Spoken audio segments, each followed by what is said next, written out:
So, it's been more than 4 years since Dragon Ball Z Kakarot, a game that delivered a unique and magical experience for the Dragon Ball fans. We've had many Dragon Ball games throughout the years, but none of them was like what they promised with Kakarot, a semi-open world RPG Dragon Ball game, and they managed to deliver this fantasy for many fans, and deliver it in a way that was generally praised, sold more than 8 million copies, and actually deliver a good game. Kakarot is a game that I absolutely love, despite its problems, and without wasting much more of your time, let's get into Dragon Ball Z Kakarot.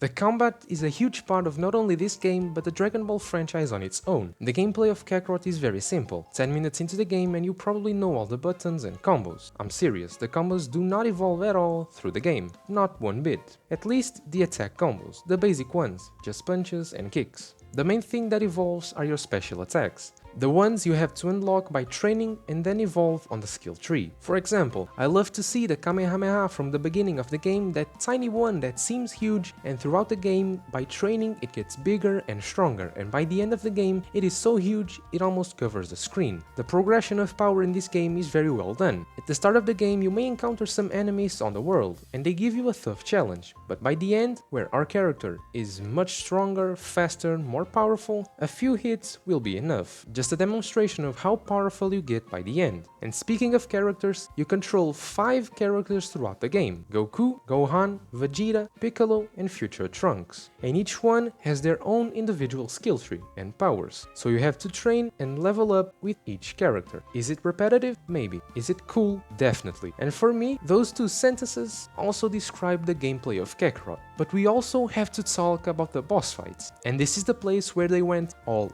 out. Seriously, the boss fights in Kakarot received more attention than anything else in the game. Most of them have these top tier cutscenes where the animation is perfectly done. All of them with such attention to detail, it is awesome. And I can give you my top 3 boss fights in Kakarot. Super Saiyan Goku vs Frieza. This environment you see here is one of the best in the game. And of course, it is the first time you see the Super Saiyan. Vegito vs Super Buu. You honestly feel invincible with Vegito, as you should, but there is one reason why it's here. For me, it has the best boss fight cutscene in the game. Just a perfect animation, just so well done, the choreography, everything. Goku vs Kid Buu, the last boss fight in the game. I'm not even kidding when I say I was literally with tears on my eyes while playing this. The spirit bomb being created while you fight is so cool. The music, the dialogue, it makes you feel like a little kid watching Dragon Ball Z. And that is a total opposite to the side quests, which are some of the worst I've ever seen on a game, and mainly on an RPG. All the cutscenes in the story are voiced, while on the side quests the best you'll hear is this. Jeez.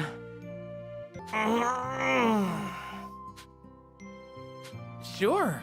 Yep. The side quests don't have that kind of privilege. Aside from 2, 3, maybe 4 side missions, the structure of these missions is very limited. It's either go from point A to point B and then back to point A, or fetch missions, or just combat against some minor enemies. There are some funny and cool moments here and there, but as a total, they are very repetitive. All out on the story, on the side quests, not so much.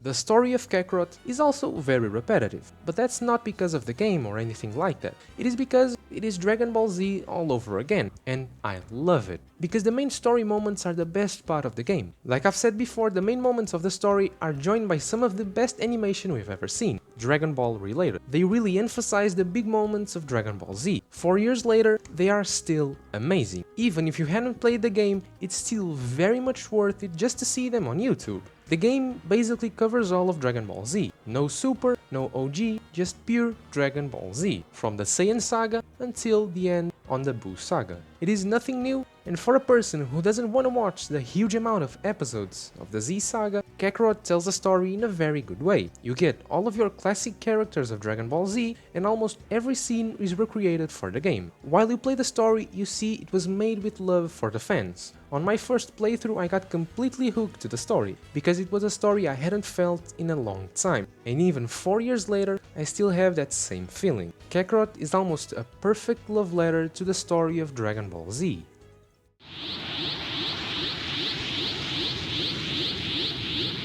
On the world of Kakarot, there is not much to be said, or at least not much good to be said. The world is beautiful. All the small regions created for this game are perfectly made and incredibly detailed to the finest for every Dragon Ball fan. And combining that with the perfect soundtrack used in the game makes the exploration of each region super special, going from Kame's house to Goku's. The game operates on a large fast travel system. It's impossible to go from one region to another just by flying, which I don't like, just because we don't have both options. We have to open the map and click on the area we want to enter. It's not very cool, but it's what we have. Now, is the exploration of these areas any good? Yes, for the first 10 minutes on each one. Don't get me wrong, I still love flying through each region, but there's not much to do. Collecting orbs? Sure, it's useful for our evolution, but it's very repetitive and boring. Every corner you fly to has enemies, and the side missions, once again, are super simple and repetitive. For me, what completely saves Kakarot's world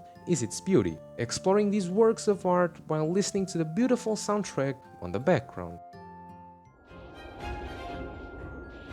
Kakarot. You really are something else. I think I finally figured it out. I think I know why a genius like me can't keep up with you. I thought it was because you had people you wanted to protect. It was as if having a strong desire to save others gave you some mysterious power. And maybe it does in some way. I too have those I care about now. But you were always different. You don't fight to win. You fight to continue pushing yourself past your own limits. That's why you never took the lives of your opponents. You even had the opportunity to kill me. But you didn't. You didn't. Damn you, Kakarot. I can't believe a battle-loving, kind-hearted Saiyan like you even exists. You're in trouble now, Boo. Here comes my full-power Kamehameha! Only you can do this. You are number one.